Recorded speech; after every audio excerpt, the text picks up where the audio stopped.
soc una mica friqui amb el pa amb tomàquet perquè a mi m'agrada que la llesca sigui una mica gruixuda. M'agrada que tingui mossegada, que estigui ben sucat i que estigui ben carregat d'oli. I a part, com que hi ha aquesta amanida de tonyina, tomàquet, de piparres, que la piparra és una cosa que m'encanta. No sé si m'agrada que piquin o que no piquin. Okay, les picantones també em molen, però la gràcia de l'amanida i d'aquest puntant envinagrat és que després deixa anar un suquillo que té gust a la tonyina, al pebrot, a l'oli, al vinagre, que si el xuques amb aquest pa amb tomàquet, que té molta molla, és molt bo.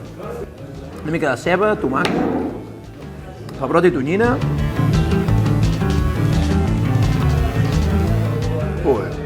I abans de començar amb un àpat així copiós, una cosa fresqueta, com que prepara una mica el cos i fa com que tiri cap avall, per disposar una mica.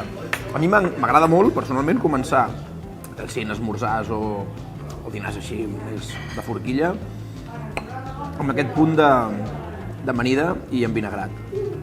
Mira, que et deixin el fuet a la taula sempre és perillós perquè te l'acabes fotent. A més, no saps tallar un tall petit. A mi si em deixen el fuet sencer, mira, sempre m'acabo tallant un tall d'aquests que puguis queixalar.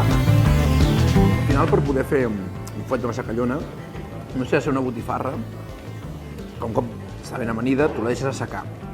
I aquí és segurament el que han fet. Això es va vendre com una botifarra crua, ho han deixat assecar perquè dintre del cor encara està una mica tendre, i a mi m'agrada, quan tenen aquesta mossegada, que de fora s'ha començat a curar, però del mig encara té aquest puntet una mica tendre. Només amb aquest aperitiu, jo no sé com arribarem a l'esmorzar.